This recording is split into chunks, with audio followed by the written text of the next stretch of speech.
मनुष्य सोचता कुछ है, होता कुछ है, यही तो भाग्य है। इंसान का सोचा कब होता है, परमात्मा सोचे होता तत्काल। बलि चाहता आकाश भेज दिया पाताल।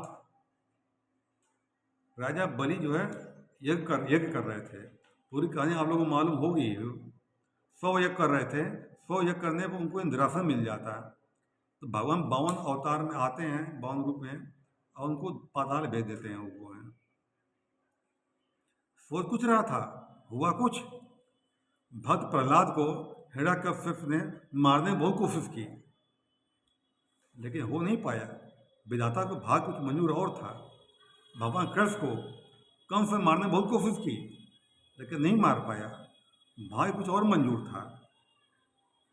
आप लाख प्रयास कर लो, जो काम नहीं होना है वो नहीं होगा, चाहे जितना भी कुछ कर डालो। जब भाग्य में नहीं है वो नहीं हो सकता है। वो है आपने लोगों सुना होगा, एक डॉक्टर कहता है, मैंने इसको बचाने की बहुत कोशिश की, मरीज की, बच नहीं पाया। मैंने बहुत कोशिश की, कह रहा है, बच नहीं पाया। एक आदमी कहता है, उसको मारने की बहुत कोशिश की मैंने, लेकिन नहीं मर पाया। वो यही तो भाग्य है। एक लड़का कहता है, दिन रात मैं पढ़ाई करता हूँ, फिर फेल हो गया मैं, क्योंकि भाग फेल होना लिखा था उसका। अगर भाग कोई नहीं लड़ सकता है। एक औरत कहती है, मैं शादी नहीं करनी चाहती थी, मेरी शादी हो गई। क्यों होनी थी? वही राम रचि राखा, अकोत्तर के बढ़ावे साखा। जो विधाता लिख रखा हमारे भाग में, होगा तो वही होगा। पिक्चर पूरी बन चुकी है हमारी, रिलीज खाली हो रही, आगे क्या होगा मालूम नहीं है। लेकिन जो प्रोड्यूसर है, सब मालूम है क्या होने वाला उसमें है। तो जो हमारा परमात्मा है, सब मालूम है क्या होने वाला है। एक औरत कहती है, मेरे शादी के इतने साल हो गए, कोई औलाद नहीं हुई। मैं जगह जगह गई, जगह जगह के मत्था टेका, बहुत दवाई की, लेकिन नहीं हुआ। तो उसको भाग में था नहीं, तो हो कहाँ से जाता? जब भाग्य में ही नहीं भैया, तो कहाँ से हो जाता हुआ है। तो हमारे जीवन में जो कुछ होना है वो पहले निश्चित है, खाली हमको मालूम नहीं है। हम लोग मृत्यु कब होगी वो भी निश्चित है, खाली मालूम नहीं है। पिक्चर पूरी बन चुकी है अपनी, इसलिए सारी चिंताओं का त्याग करना चाहिए। भगवान गीता में कहते हैं, जो हुआ अच्छा हुआ, जो हो रहा अच्छा हो रहा, जो होगा अच्छा होगा।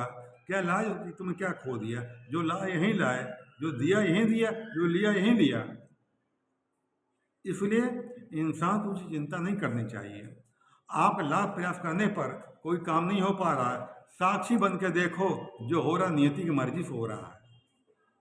आपके सारे दुख उस दिन दूर हो जाएंगे, जिस दिन आपको यकीन हो जाएगा हमारे जीवन में जो कुछ हो रहा है हमारे भाग्य तक मर्जी से हो रहा है, उसको स्वीकार कर लिया। ये स्वीकार करना ही आदमी सुख की खान है। जो स्वीकार नहीं करता है, क्यों हो गया, कैसे हो गया, नहीं होना चाहिए था, अरे जो होना वही हुआ है, उल्टा सीधा कुछ नहीं हुआ है। जो भाग में लिखा के लाए हो भैया, मेरे होगा वही ना होगा वही। भगवान शंकर माता पार्वती से कहते हैं, जब पार्वती जा रही हैं भगवान की परीक्षा लेने के लिए, तो भगवान शंकर मना कर रहे हैं, मत जाओ देवी, भगवान है, नहीं मान रही हैं। तो भगवान शंकर क्या कहते हैं, जाओ उमा हो ये वही, जो राम रचि राखा, अको तर्क बढ़ावे फाका। नहीं बात मानो तो मत मानो भैया, भोग आगे जाकर के हुआ वही। इसलिए सारी चिंताओं का त्याग करके वर्तमान की ओर जियो। जो बीत गया भूल जाओ, कल का चिंता मत करो, वर्तमान में जियो। वर्तमान का आनंद कुछ और होता ही है। ठीक है, धन्यवाद।